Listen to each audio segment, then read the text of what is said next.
Hello, gorgeous people. How are you all doing today? I hope you're well. Just grabbing bits of paper. A little bit of a breeze picking up. It's a warm day here. I've got my Sarah fan. See, I knew it would work. The bright colour would work out here in this bright sunshine. Oh, it's gone quiet, son. It's lovely. So, yeah, how are you all? I hope you're well. It's quite warm here this afternoon. I've got my little Lloyd loom chair out here now. Oh, so comfy. I'm actually going to take the rest of the afternoon off. I'll catch you up on stuff, but yeah, I've just sort of feel like I've run into a brick wall. I haven't had a day off since January. So yeah, I'm going to take the rest of the afternoon off. Obviously I'll edit this video, but yeah, I'm just going to chill for a bit. I'm going to try not to do any gardening. I can see jobs that need doing. I'm just trying to ignore it. Bits of my washing might flap into view. And I've treated myself to a bottle of wine. That's not a full glass of wine. That's half wine, half water. Cheers. La vita è bella. It's just a cheap wine. It's not something I do all the time. Do it when friends are here, but generally when I'm on my own, it's not something I would do. So yes, feeling in that mood of just for the next 2 or 3 hours, pretend like I'm on holiday. You know, when I pop out and about into town, it's like the vast majority of the people I'm walking past, I'm just looking at the screen. I did press record. It's completely whited out because it's so bright. Yeah, when I'm pretty much everyone I cross paths with, they're on holiday and they all look so happy. So yeah, I'm going to have a holiday for 2 or 3 hours. This morning I was going to tie my hair up because it is a little bit breezy and the wisps are annoying. This morning I've started work on the front door. Yay! It's not something I'm going to show, which is a shame because reconditioning, I'm going to be sanding, filling, priming, painting, taking off the hardware, putting new... Anyway, I'm not going to show it though because I don't want to identify my home, just for privacy. So I'll just tell you what I've done. I haven't started on the actual door yet. You know, the door, yeah. But just this morning, the frame, but also above the door is it's not a leaded light, but there's glazing above the door with the honeymoon name on it. I'll explain that in a second. The honeymoon name on it, and it was filthy. It was absolutely black, and spiders, like they really, you know, there's spiders' webs that are really sticky and they don't disintegrate when you dust them. They're just... So it was all like that. So I was balanced right at the top of the step ladders with my bucket of water, which just about fit onto the top of the step ladders. Don't worry, I'm always safe. I'm careful. It's precarious, but I'm careful. So that all had a really good scrubbing outside and then also on the inside. Inside is a bit trickier. So yeah, just a bit of warm soapy water to get it washed down with, then some clean water to wash off because it was filthy, and then to finish with just a bit of vinegar and some scrunched up newspaper to polish it basically. And the vinegar helps to just cut through any residual bits of grease or soap sard. The newspaper, it just helps it to sort of buff up so you get a streak free finish. It's gorgeous. Cleaning the inside is a bit more tricky because coming to this name, and you will see it a lot in the UK. I don't know if anyone else does it anywhere else in the world. I don't know if any expats have ever taken that tradition to somewhere else. But once upon a time, it was tradition. I guess... oh, that's a very loud buzzy bee. It might have been... It's during the Victorian era, and I think carried forward into the Edwardians. But you can go down a row of, especially a place like this, these sort of big Victorian villas, early Edwardian villas, and you'll see that each house has a different name. So we might have obviously we have our street name, and all the houses are generally the houses are numbered now. But once upon a time it would have been known by that name. So you'll see things like, you know, Clovelly, Cleethorpes, Skegness, Bridlington, whatever. And the tradition was that was where the couple, the newly married couple, had honeymooned. Wherever they honeymooned, their home was named after that honeymoon place. So whoever honeymooned here, all I'll say is, without giving too much away, they went quite a long way for their honeymoon. Still within the UK, but they went quite a long way. Now, the painting is on the inside of the glazing, so it's beautifully lettered, and sort of like the outside of the letters is black. Is it black? It's a very dark colour, and then the inside it's all sort of infilled in a sort of cream, but the cream bits of paint are starting to flake off. So it's not a case of spraying or slushing water over the whole window and then spraying vinegar everywhere. So I've had to sort of go around the edges so as not to disturb it, because I want to preserve it. And then just with the tip of my finger, with a bit of cloth wrapped around it, sort of trace around and between the letters to try and get it as clean as possible, but without disturbing that paint. I'm not sure what I can do about the paint because it is really flaking. I mean, I wonder if I could sort of maybe spray adhesive. I don't know. It's the sort of thing where, I mean, I don't really think it's worth it here, but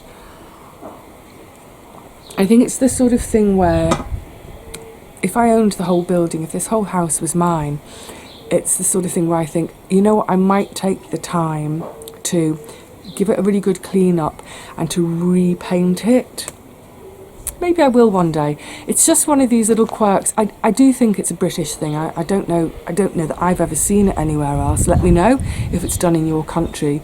But yeah, the idea that these homes are named for wherever the couple honeymooned. So Auntie Teapot's little place, she moved into it in, I think, 1952.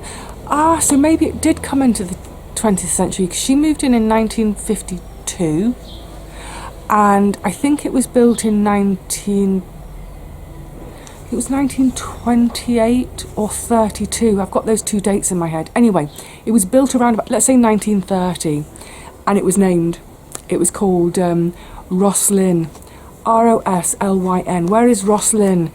It sounds like it might be in Wales.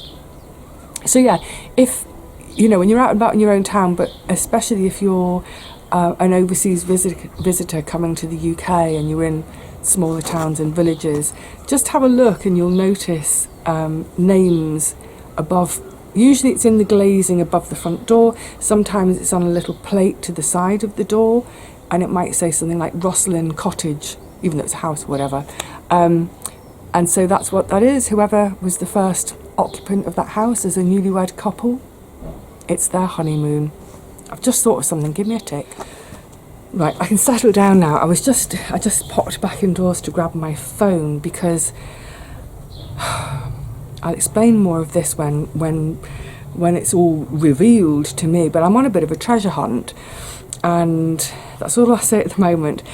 And I've made a phone call to try to find the treasure, but the person I called, I got their answering machine, so if she tries to call me back, yeah, let me have my phone with me. Righty ho, so other bits and bobs. Quickly, a couple of books. So I picked this one up, Victory in the Kitchen by Annie Gray. What's it say? The Life of Churchill's Cook. Again, this is one I've bought for the bookshop, my bookshop, and then I thought, maybe I'll have a little read of it.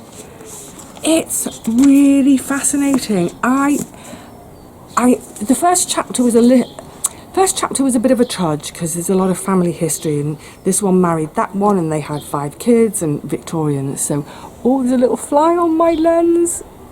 I love you, but go. So if get hold of a copy of this, buy it from whatever it is.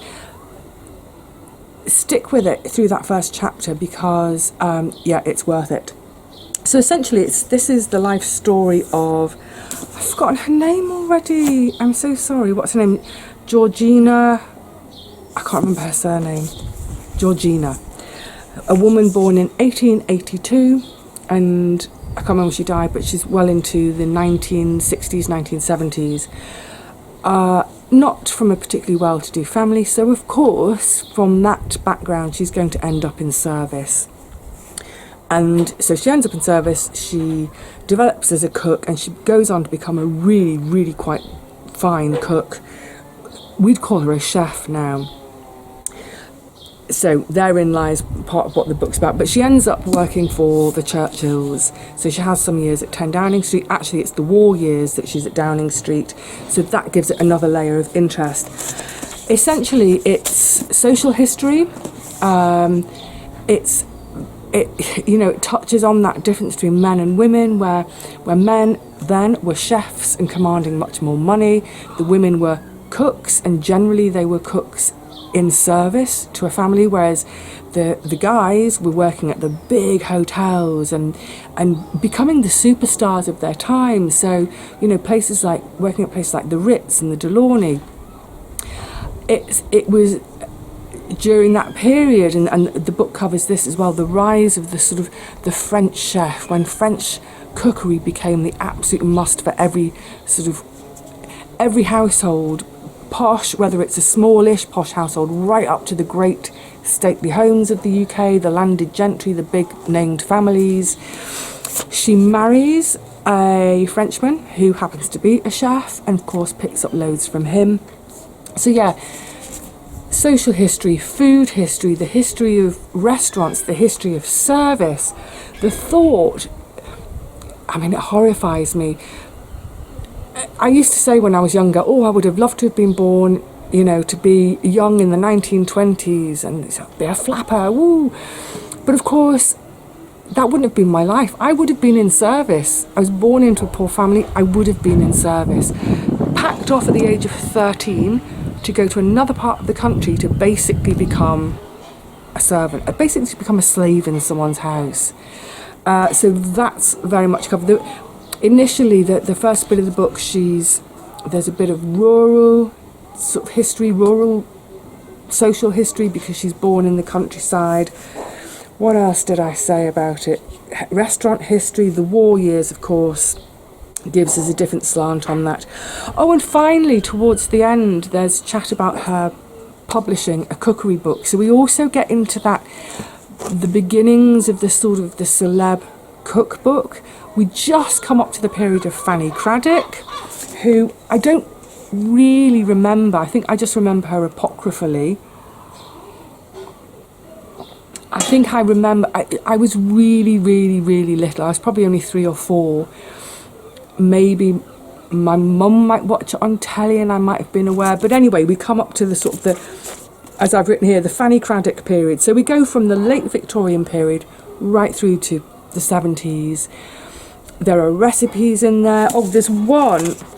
So with this whole sort of this food culture, especially with the French food culture, but also the extravagance of the Edwardians wanting these, getting bigger and bigger and bigger, these feasts with multiple courses and getting battier and battier with what they wanted.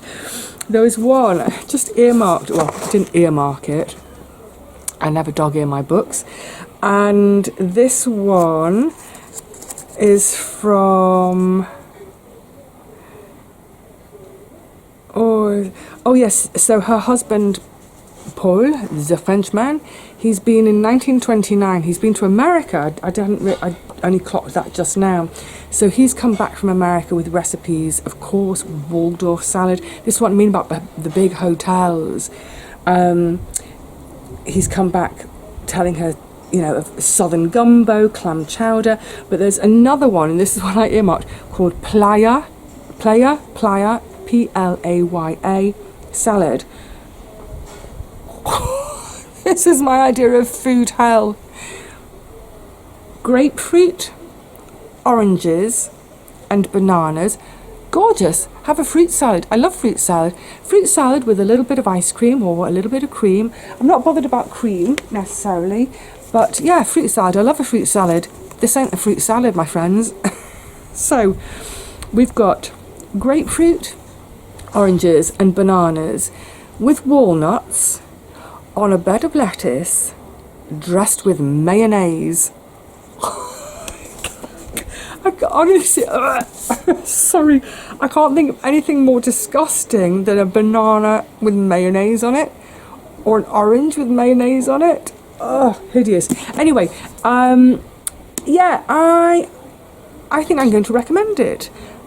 Honestly, like I said, the first chapter I was like, oh, it's like Genesis. It's who begat who, married who, begat this and begat that. But I stuck with it, and then actually became a bit of a page turner. I was really interested, and I suppose the sort of, yeah, social history, feminist history, food history. I don't think you have to be a foodie to love the book. I don't think you have to necessarily be a real history buff to love the book. It's a little bit of everything, and it's just really intriguing and interesting. And she sounds like she was really quite a formidable woman who knows, maybe if she'd been born a man, she would have been a really famous... Oh, a cloud's come by, and it's actually quite a relief. She may have become a really famous chef at one of the big hotels in London. Never mind that, she cooked for the Churchills. So that's quite a bit of interesting history. I mean, I've read a lot of military history, but I've never read any sort of biography of Churchill or anything like that. Not interested, really, particularly. But it was interesting to get a bit of it through this book. Next book along is a gift that came, I think it was back in April, from Marie. I have mentioned it briefly, and it's the Backyard Bird Chronicles by Amy Tan. Such a lovely book. Now, I'm not a twitcher, a bird watcher. I'm not... Yeah, I'm not... I was going to say I'm not really interested or into birds. And that comes across wrong. I love seeing birds, and I can identify most of our common, garden birds. I'm quite good at identifying ducks and swans and geese. A lot of the raptors. I'm just not... I enjoy them. I love hearing them. I love seeing them. I love watching them. But it's not something that I would ever think to go out and buy a book about. That's what it is. I wouldn't buy a book. So I thought, oh, am I going to like it? It's really lovely. So it covers, it starts in 2018 and goes through to 2022. It's not every single entry from her journal. And it's something she calls nature journaling. And I think maybe this is something stateside. I've not heard of it here. But it's keeping a journal, but it's specifically about nature, rather than just, how my day was, how I feel. But she's also sketching. She's making little sketches. And what's lovely about the book is we see her journey, I've used the J word, as an artist, how she'd drawn when she was younger and hasn't really been drawing in adulthood, but she gets her pencils out and starts again with this nature journal that she's decided to keep. And as the book progresses, we see her art progressing, we see her work improving. So, I mean, they're just very short sketches. So it's not every single day for 5 years. It's just little days which particularly stand out. But we can see, so this is 2018, there's a squirrel. I'm glad I turned to that page because I wanted to show this one, which, this one's not dated, but I can tell from the style of it that it's much later, to this really beautiful portrait. I mean, it's just so well done, so well observed. So in a way, it's a dual kind of book. It's these observations, and you think, how much is there to say about birds on your feeders? But she imparts, I mean, they're such lovely. So there's lots of these sketches. There's a sketch for every entry, loads of them throughout. But then there are sections. There's a couple of sections. Let me show you this, where they're then fully realised. bird portraits. So they're obviously like much more fleshed out than the quick sketches she does from her window. There we go, windowsill wars. She brings so much character and charm to these, to all these birds, and you know, observing behaviours and sort of personality traits almost. I'm romping through it. I'm a little over halfway, and that was one sitting. A couple of days ago, that was one sitting. I got through that much, and I thought, no, I need to put it down one night. I need to put it down and go to sleep. My overall word for it is really, really charming. It's thoroughly charming. What I like about her entries is I think her brain works like mine does. So she's observing things, but her observations lead to question after question after question. Why do they do this? Do they do that? Do they ever? And then she tries to answer those questions later on. So as we go through the journal, she's learning and we're learning. It's gorgeous. It's really gorgeous. Just tons of personality and joy and warmth and charm. Yeah. Oh, excuse me, this might be it. No, it wasn't that. Anyway, that's someone that's nagging me, and it's annoying, but and it's a situation I can't do anything about. Anyway, let's just dump that. I need to dump that because I don't want it to spoil my afternoon. Yes. Charming, lovely, highly recommended. It's expensive. It's in the States. It's $35. I did look online before I started filming to just check if it's available in the UK. There are second-hand copies on eBay, but they're going for sort of 12, 14, 15 pounds and more in the UK. One of the reasons it's an expensive book, it's beautifully produced. I meant to say this actually. It's beautifully produced. It's really good quality paper. You need good quality paper when you're reproducing art. And it's on the art is on pretty much every single page. So the paper's great quality. It's got a beautiful flexi bind cover. So it's got a beautiful heft in one's hand as one is reading it.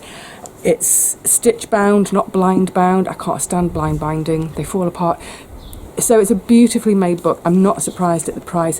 I think it's the sort of book that one might have on one's shelf for years and then dip into every now and again.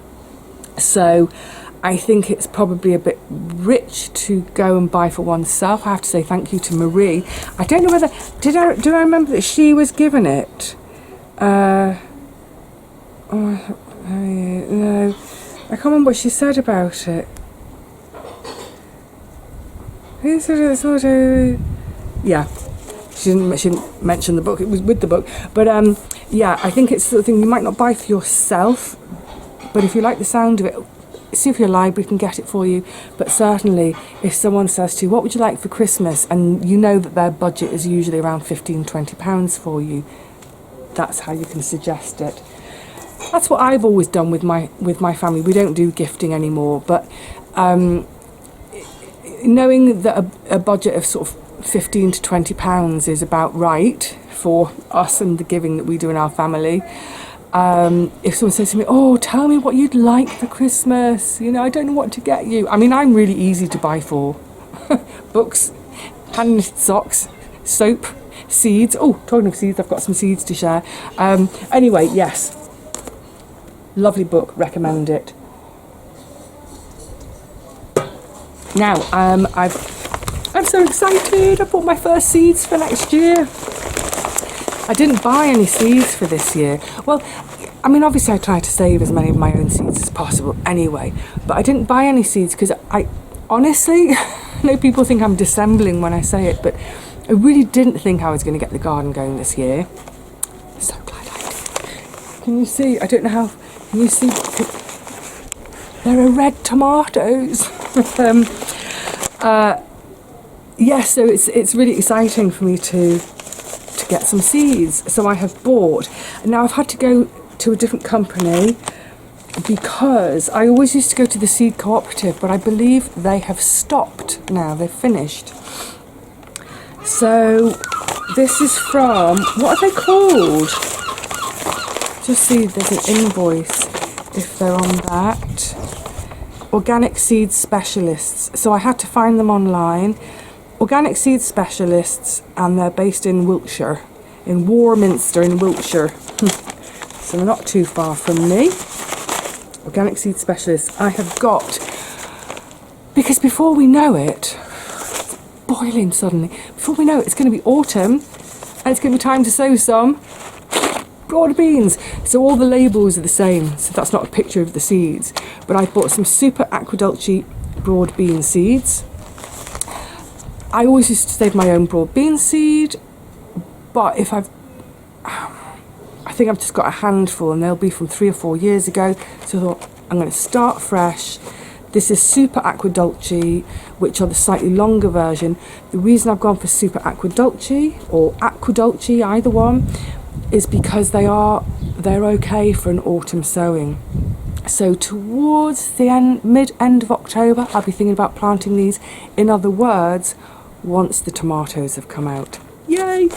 And then the rest will be for next year. Some Cavolo Nero. Again, as mentioned at the beginning of this garden, choosing them for their tall, upright sort of aspect, so you can get more into a small space, and they're cut and come again, so you can keep them in the ground for months and months and months and keep harvesting. Oh, and this surprised me. I decided to, though. I went for some uchiki-kuri. So that's the squash, that's the plant that Paul brought over. It's produced a beautiful fruit for me. And I thought, or maybe uchiki-kuri like this garden, so I'll get some. Also with squash seeds, I think I might have a couple of Wolf and butternuts left. I need to check. But Wolf and butternuts, they can be so hit and miss. I mean, I've had years when I've had 4 fruits off every vine, and other years where half the vines don't get any fruits at all. And I can't afford to have fruits with no vines in this garden. It's too small. I'm not growing enough plants to have that kind of hit and missness. So I've also bought some cosmos, of course, some cosmos. Every cottage garden needs cosmos. In my allotment I had cosmos, and I just let it self-seed. So I sowed cosmos once back in, I think, 2013, and from that point on I never sowed it again. I just let it self-seed. Likewise with nasturtiums. In that first couple of years at the allotment, I was sowing certain flowers, but then after that I never sowed again, just let them do their own thing. Some courgettes called Black Beauty. Again, they don't take up too much space, and they are usually such heavy croppers. I can fill my freezer with soup for the winter from one plant. Near enough. Oh, celery. I use so much celery in my cooking, and it won't mind a slightly shadier spot. So down towards where the compost bin is, down towards that area, they'll actually quite appreciate a bit of shade. And again, I think I probably have some of my own saved seeds still, so I might do a little bit of both, see how they go. But yeah, this one's called Tall Utah. The one I used to grow in London is called Green Utah. It is supposed to get taller, and it's a self-blanching type.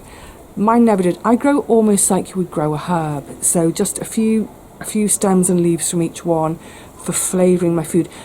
I didn't ever get the really long chunky stems that you might like to eat raw with a salad, but I wasn't growing it for that. Like I said, I'm growing it to grab a handful, chop into my soup for flavour, and yet it's smaller, but boy, it's mighty and flavoursome. And of course, when you've got your own, you've got all the leaf too. Get those leaves into our food. It's gorgeous green stuff rather than the shop bought stuff that's got no leaf on it. And then finally, I'll hopefully save some of my own, but just in case they don't come to much, some calendula. Start my calendula collection again. So I'm really pleased. So that's all I've bought. I will have a proper session with my seed tin.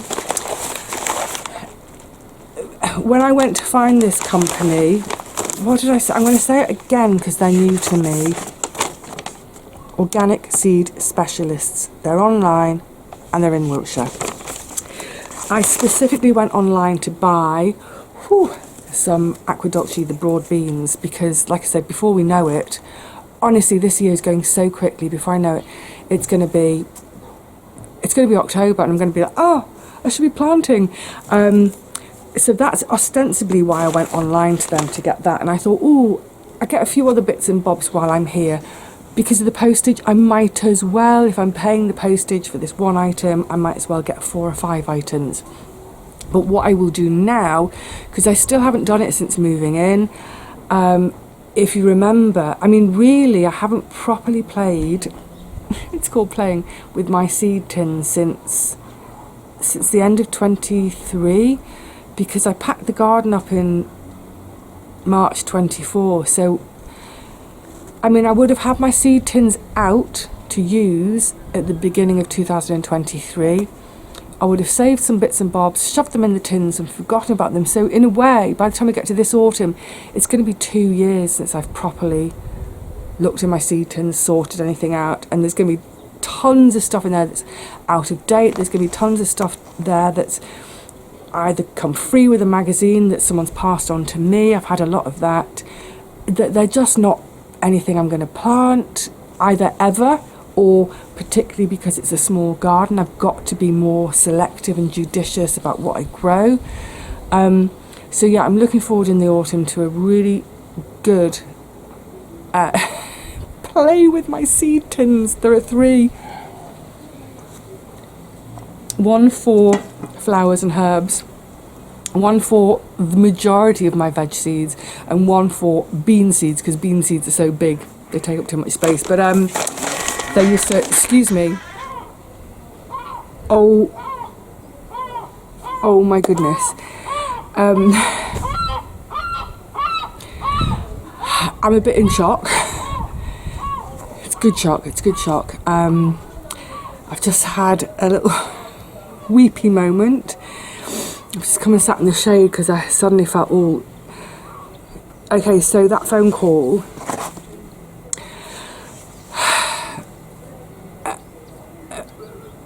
People are amazing. People are beautiful. I need to just get myself together. Hang on. Oh my goodness, I'm really weeping. I don't know if I can stop being weepy to say this bit. Okay. So, let's have a clog of wine. It's rare that I'm stuck for words. It's rare that,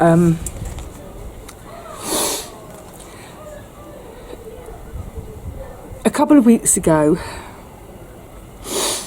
do you remember I came home to a parcel?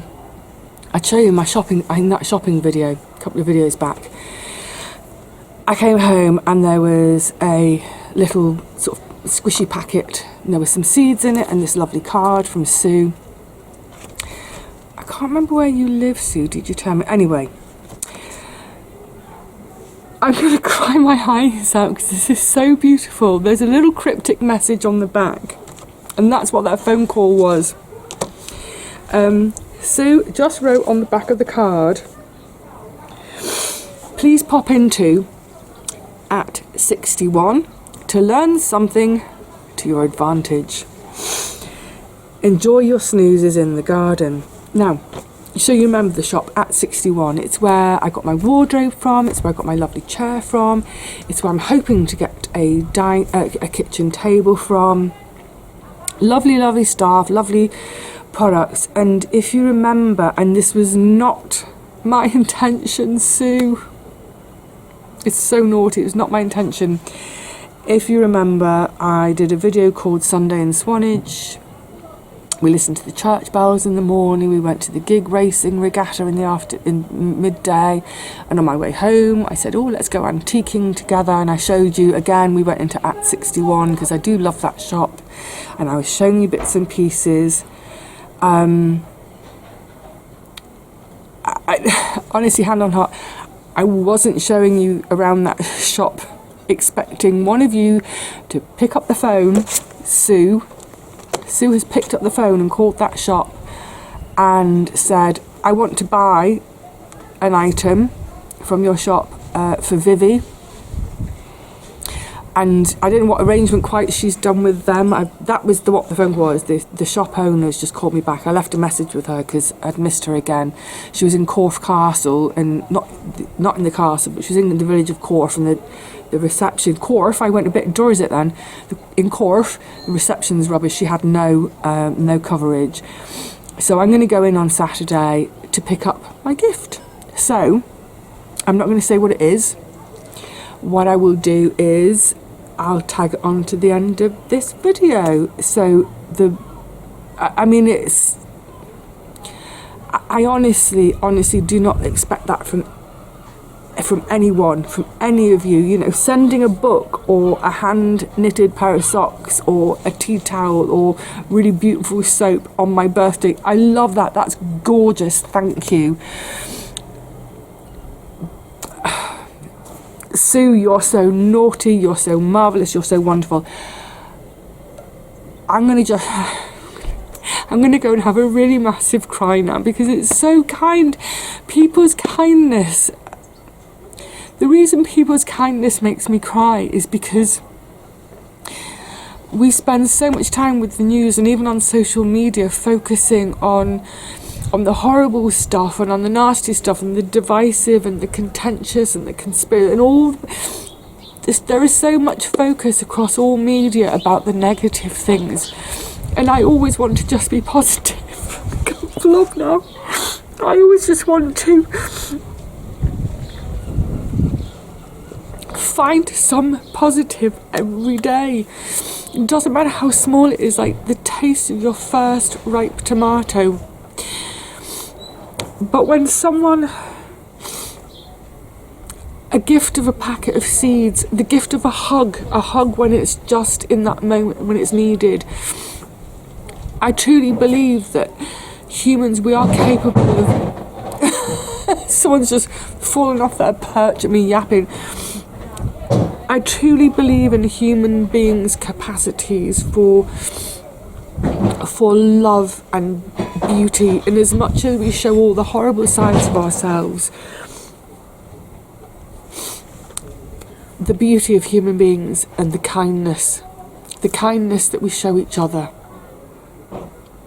small acts, large acts, whatever. Anyway, I'm going to shut up now because I'm going to show you Sue's act of unbelievable kindness in a few minutes. For me, it's going to be a couple of days. I'm going back to the shop to see Julia. Julia runs the shop. I'm going to go back to see her in a couple of days, and I'm going to pick up my gift from Sue, and then I'll show it to you all. Right, until then, I'm off. Cheers and cheerio for now, but hang on, because there's going to be another bit of this video.